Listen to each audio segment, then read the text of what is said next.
اس دنیا میں قدرتی آفت کا آنا روز اول سے ہی جاری ہے اور یہ سلسلہ کس کے اپنے گھروں کی دہلیز کو خدا حافظ کہہ کر چل دیے۔ خواتین گھر کے روزمرہ کے کاموں میں جٹی ہوئی تھیں۔ وقت تیزی سے آگے بڑھ رہا تھا۔ اسکولوں میں اساتذہ اور طالب علم حصول علم میں مصروف تھے۔ فیکٹریوں، دفاتر اور بازاروں میں کاروبار اور روزگار سے جڑے سبھی لوگ اپنے اپنے کاموں میں جانفشانی سے جٹے ہوئے تھے۔ لیکن جیسے ہی گھڑی کی سوئیوں نے 8:49 کو چھوا تو مظفر آباد آزاد جموں کشمیر سے 19 کلومیٹر دور کوہ ہندوکش ہمالیہ کے آسمان کو چھوتے پہاڑوں کے درمیان 15 کلومیٹر گہرائی میں زیر زمین ایک طاقت کو یہ حکم مل چکا تھا کہ اگلے 39 سیکنڈ کے بعد اس طاقت نے آزاد جموں کشمیر، مظفر آباد، بالا کوٹ، باغ، شمالی علاقہ جات، خیبر پختونخوا، پنجاب، افغانستان، تاجکستان اور مغربی چائنا کو قیامت سے پہلے قیامت کا منظر دکھانا ہے۔ اپنے کاموں میں مگن لوگ ناواقف تھے۔ جب گھڑی نے 8:50 اور 39ویں سیکنڈ کو چھوا تو قیامت صغریٰ بپا ہو گئی۔ پاکستان کے شمالی علاقوں کشمیر، پنجاب اور خیبر پختونخوا میں 7.6 شدت کے بھیانک ترین زلزلے نے پوری شدت کے ساتھ 5 سے 6 منٹ میں زمین کو جھنجھوڑ کر رکھ دیا۔ 7.6 زلزلے کی شدت دنیا بھر میں آنے والے بدترین زلزلوں کی فہرست میں نمایاں ترین ہے۔ اس قدر اچانک اور بھیانک ترین زلزلے نے پاکستان کی تاریخ میں بھیانک نشان چھوڑے۔ جنت نظیر کشمیر اور اس سے ملاحقہ علاقے کے باسی یہ سمجھ رہے تھے کہ اسرافیل نے سور پھونک دیا اور اس دنیا کا دانا پانی اب اٹھ چکا ہے۔ قیامت سے قبل قیامت کا منظر تھا۔ ہر طرف چیخ و پکار تھی۔ زلزلے سے بچ جانے والے اپنے پیاروں کو ڈھونڈنے میں زمین و آسمان ایک کر رہے تھے۔ تو مجھے 10 کور جو ہمارا کشمیر میں ڈپلائڈ تھا، ادھر سے ٹیلی فون آنے شروع ہو گئے کہ بھئی زلزلہ آیا ہے، اور زلزلے کی دھماکہ تو ہم نے سب نے سنا تھا، ادھر بھی پنڈی میں بھی۔ تو ہمیں ہیلی کاپٹرز چاہیے، ہم نے کیجولٹی ایویکویٹ کرنی۔ تو انہوں نے شروع میں 4 ہیلی کاپٹرز مانگے جو ہم نے بھیج دی کیجولٹی ایویکویشن کے لیے۔ لیکن جب وہ پائلٹس واپس آئے تو وہ کچھ اور ہی خبریں لے کر آئے کہ یہ تو بہت بڑا ڈیزاسٹر ہے اور ہمیں اس سے زیادہ ایسٹس چاہیے۔ تو پھر آہستہ آہستہ ہم زیادہ ایسٹس ڈپلوائے کرتے رہے۔ جیسے ہی یہ زلزلہ شروع ہوا تو وہ اس قدر شدید تھا کہ کچھ سمجھ نہیں آ رہی تھی، کچھ یقین نہیں آ رہا تھا کہ یہ کیا ہو کیا رہا ہے۔ باہر جس وقت نکلے، میں گھر کے اندر سے باہر نکلا تو ایسے لگ رہا تھا کہ سب کچھ ہی اوپر نیچے اور الٹا سیدھا، بالکل سمجھ سے بالا تر تھا۔ اس میں آپ کو ایک جو جملہ اس دن مجھے ایک صاحب نے کہا کہ یہ کوئی زلزلے کے کوئی 4 یا 5 گھنٹے بعد کی بات ہے۔ وہ صاحب مجھے ملے، وہ اس وقت بالکل شہر میں ایک بینک کے اندر جا رہے تھے۔ تو وہاں پہ کیونکہ بہت کنجسٹڈ تھے تو ڈسٹرکشن زیادہ ہوئی، تباہی زیادہ ہوئی۔ تو ان کا کہنا یہ تھا، جو کہ ایک جملہ میں سمجھتا ہوں کہ بڑا کمپریہنسو ہے، تو انہوں نے کہا کہ میں یہ سمجھا کہ قیامت آ گئی ہے۔ میں پہلی دفعہ جب اپنا ہیلی کاپٹر لے کے گیا اور ارتھ کوئک افیکٹڈ ایریا کے اوپر میں پھر رہا تھا تو میرا صرف ایک سوال تھا اپنے آپ سے کہ اللہ میاں یہ کیسے ہوگا ٹھیک، کیونکہ اتنی تباہی ہم نے نہیں دیکھی، اتنی اموات، اتنے لوگ زخمی، بچے رو رہے ہیں، مطلب ہیلی کاپٹر کو لینڈ کرنے کی جگہ نہیں ہے، سڑکیں ٹوٹی ہوئی ہیں، پل الٹے ہوئے ہیں۔ آپ کو یاد ہوگا آزاد کشمیر کے پرائم منسٹر تھے، انہوں نے ایک بیان دیا تھا میں تو قبرستان کا پرائم منسٹر ہوں، ٹھیک ہے۔ تو وہ امپیکٹ بہت زیادہ تھا اور مجھے سمجھ نہیں آتی تھی کہ میں ابھی بھی میرے رونگٹے کھڑے ہو رہے ہیں یہ بات کرتے ہوئے کہ یہ ہم اس کو سنبھالیں گے کیسے۔ مائیں اپنے بچوں کو ڈھونڈنے اسکولوں کا رخ کرتی ہیں، کوشش کرتی ہیں کہ کسی طرح ہزاروں من وزنی بلڈنگ کو اپنے ہاتھوں سے اٹھا لیں اور اپنے لخت جگر کو اسکول کے ملبے سے نکال لیں، لیکن یہ نازک ہاتھ ایسا نہیں کر سکتے تھے۔ کوئی کارخانے کی زمین بوس عمارت کے ملبے پر اپنے شوہر، بیٹے، بھائی کو چیخ چیخ کر آوازیں دے رہے تھے کہ شاید آواز آ جائے، یہاں ہوں، مجھے نکال لو۔ لیکن آواز آ بھی جائے تو اس ملبے کو ہٹانا مشکل تھا۔ پورے گاؤں دیہات زمیں بوس ہو گئے، کسی کا ہاتھ، کسی کا پاؤں ملبے تلے چھلکتا دکھائی دیتا تھا، لیکن لوگ بے بس تھے۔ زلزلے کی خبر جنگل کی آگ کی طرح پھیلی اور پاکستان سمیت تمام ممالک کے لیڈنگ نیوز چینلز نے اس خبر کو بریک کیا، لیکن تمام چینلز کی نگاہیں صرف اسلام آباد کے مرگلہ ٹاورز کے ایک ٹاور کی جانب تھیں جو زلزلے کی وجہ سے زمیں بوس ہو گیا تھا۔ پاکستان کے میڈیا سمیت کسی کو یہ علم نہیں تھا کہ اصل قیامت تو مظفر آباد، کشمیر اور خیبر پختونخوا میں ہوئی ہے۔ مارگلہ ٹاور تو ایک جھلک تھی۔ اس وقت متاثرہ مقامات تک پہنچنا مشکل بلکہ بہت سی جگہوں پر ناممکن تھا، اور مواصلاتی نظام مکمل طور پر تباہ ہونے کی وجہ سے زلزلہ زدہ علاقوں کا رابطہ ختم ہو گیا۔ زلزلہ کے فوری بعد جو اس خطے کا بہت بڑا دل خراش اندوناک ایک المیہ اور سانحہ تھا، سب کچھ زمین بوس ہو چکا تھا۔ 1 لاکھ کے لگ بھگ لوگ بری طرح پہلی اطلاعات کے مطابق متاثر تھے۔ 18,000 بچے تو صرف تعلیمی اداروں میں شہید ہوئے تھے، اور ایک چھوٹے سے ٹاؤن کا میں نے آپ کو بتایا مظفر آباد کا، وہ 8,000 گھر جو ہیں وہ زمین پہ پڑے ہوئے تھے، آنن فانن۔ جو لوگوں کے نفسیاتی پرابلمز اس سے ہو گئے تھے، کیونکہ اتنے لارج سکیل پہ ڈسٹرکشن اور ڈیواسٹیشن دیکھی ہوئی تھی، اس کے اثرات، اس کو ہینڈل کرنا، سڑکوں کا کھولنا، کمیونیکیشنز کو واپس ریوائیو کرنا، پھر گورنمنٹ کے نارمل فنکشنز کو ریوائیو کرنا، تو جو آپ سوچ سکتے ہیں وہ چیلنج وہاں پہ تھے۔ ملٹیپل ایک سے نکلتے تھے تو دوسرے پہ آ جاتے تھے۔ ہمارے پاس 8 اکتوبر 2005 کو کوئی ایسا نیشنل ادارہ نہیں تھا کہ جو اتنے بڑے ڈیزاسٹر کو ہینڈل کر سکتا۔ ہوا یہ کہ جب یہ ڈیزاسٹر آیا تو حکومت پاکستان نے اس وقت سب سے پہلا کام یہ کیا کہ کیونکہ ریلیف کو مینیج کرنا تھا اور بڑی دنیا آ رہی تھی، ٹی وی پہ چل رہا تھا، تو پہلا ادارہ جو کریٹ کیا گیا اس کا نام تھا فیڈرل ریلیف کمیشن۔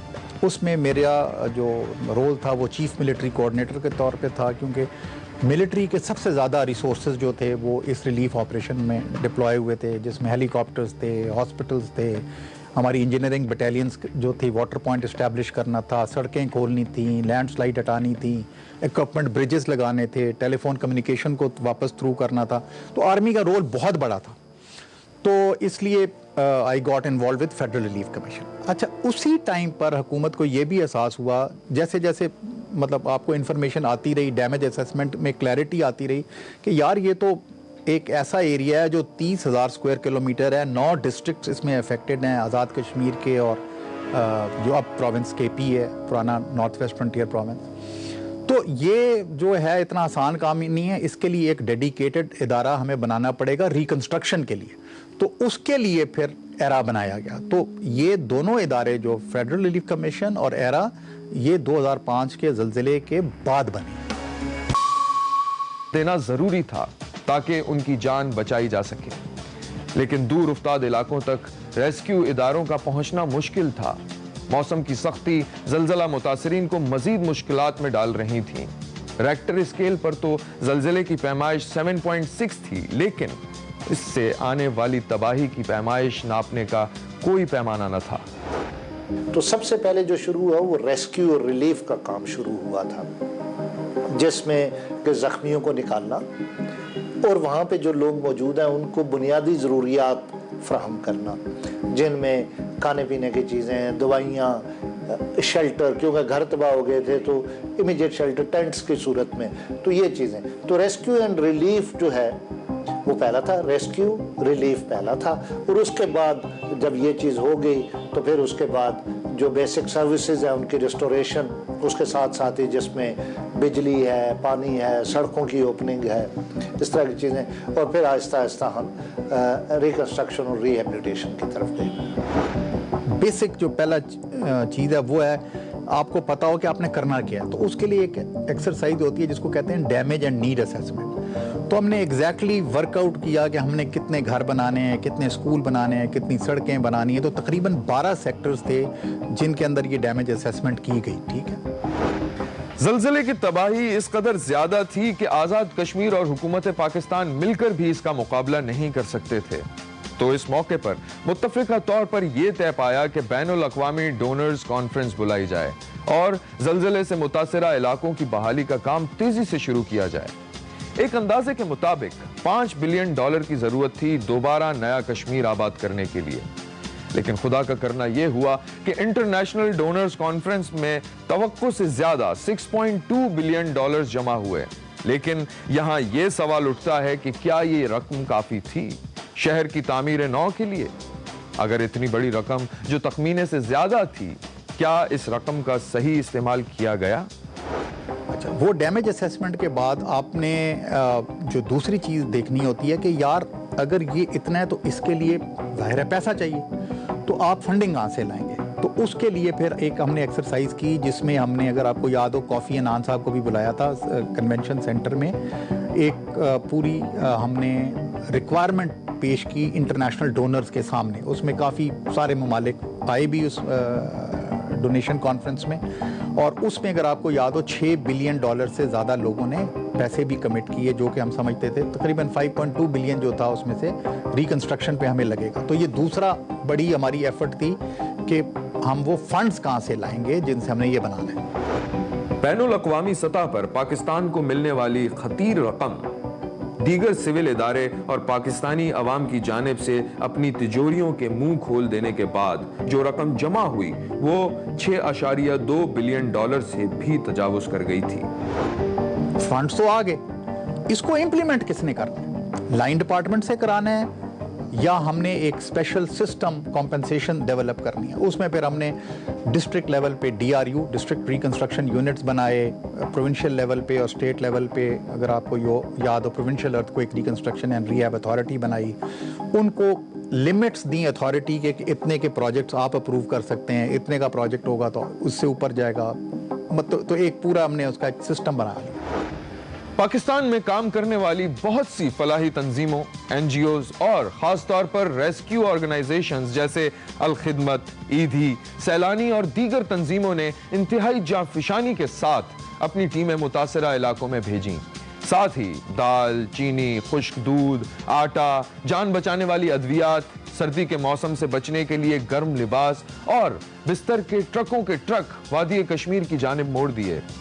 یہ پاکستانی تاریخ کا سب سے خوفناک زلزلہ تھا، اس لیے متاثرین زلزلہ کو واپس اپنی زندگی کی جانب لانے کے لیے اقدامات بھی تاریخی کرنے تھے. پاکستانیوں نے زلزلہ متاثرین کی اپنی جان و مال سے ناقابل فراموش مدد کی.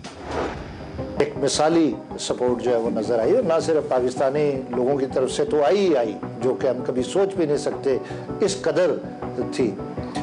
مجھے یاد ہے کہ یہ جو 3 گھنٹے کا سفر ہے اسلام آباد سے مظفر آباد تک، یہ تقریباً 14 سے 15 گھنٹے لگتے تھے، اس لیے کہ جو امدادی سامان ہے اس سے بھرے ہوئے ٹرک اس قدر زیادہ تھے کہ روڈ بالکل بمپر ٹو بمپر ٹرکس چل رہے تھے، اتنا امدادی سامان یہاں سے جا رہا تھا. ڈاکٹرز اور پیرامیڈیکل کے درجنوں ٹیمیں متاثرہ علاقوں تک پہنچی اور انتہائی جانفشانی کے ساتھ ان دور دراز علاقوں تک پہنچی جہاں کسی گاڑی یا سواری کا پہنچنا مشکل تھا. اس وقت جو پاکستانی قوم کا جذبہ تھا نا وہ ان ایکسپلینیبل ہے. وہ میں نے بعد میں بھی 2010 میں بھی کہا ہے اور 2009 میں جب IDP کرائسس اس وقت بھی کہا. میں نے کہا یار میں پاکستانی قوم کو جانتا ہوں، یہ خود بھوکے رہ لیں گے لیکن یہ میک شور کریں گے کہ جو ہماری امپیکٹڈ یا افیکٹڈ پاپولیشن ہے ان کو ہر چیز ملے. بین الاقوامی سطح پر براہ راست ملنے والی امداد جو کہ مختلف ممالک نے ہنگامی طور پر کی، ان میں سے چند ایک یہ ہیں. District headquarter complex Muzaffarabad ترکی کے تعاون سے بنایا گیا. راولا کوٹ کا سول ہسپتال UAE کے تعاون سے بنایا گیا. مظفر آباد کا مرکزی رابطہ پل جاپان کی براہ راست امداد سے بنا. گورنمنٹ مرکزی ہائی اسکول کینیڈین خاتون کی امداد سے بنا. اسی طرح ایک اور اسکول جرمنی کے تعاون سے بنایا گیا. یہ تمام اور اس جیسی اور ترقیاتی اور تعمیر نو ملکی اور غیر ملکی امداد سے براہ راست کی گئی. ہم نے جب ڈونرز کو دیکھا تو اس میں 3 ڈیفرنٹ سٹریمز تھیں فنڈنگ کی. ایک سٹریم تھی جو گورنمنٹ کی فنڈنگ تھی، ٹھیک ہے، یا وہ ڈونر جنہوں نے گورنمنٹ کو بجٹری سپورٹ دی تھی تو وہ گورنمنٹ سے فنڈنگ آ رہی تھی. دوسرے تھے ڈونرز جو کہ بڑے تھے، جیسے سعودی عرب گورنمنٹ ہے، ٹرکش گورنمنٹ ہے، کویت گورنمنٹ ہے، UAE گورنمنٹ ہے. انہوں نے کہا کہ جی آپ ہمیں بتائیں ہم آپ کی کیا خدمت کر سکتے ہیں. ہم پیسہ نہیں دیں گے آپ کو، آپ کہتے ہیں ہسپتال بنا دو ہم بنا دیں گے، آپ کہتے ہیں یونیورسٹی بنا دو ہم بنا دیں گے. تو بڑے پروجیکٹس جو ہیں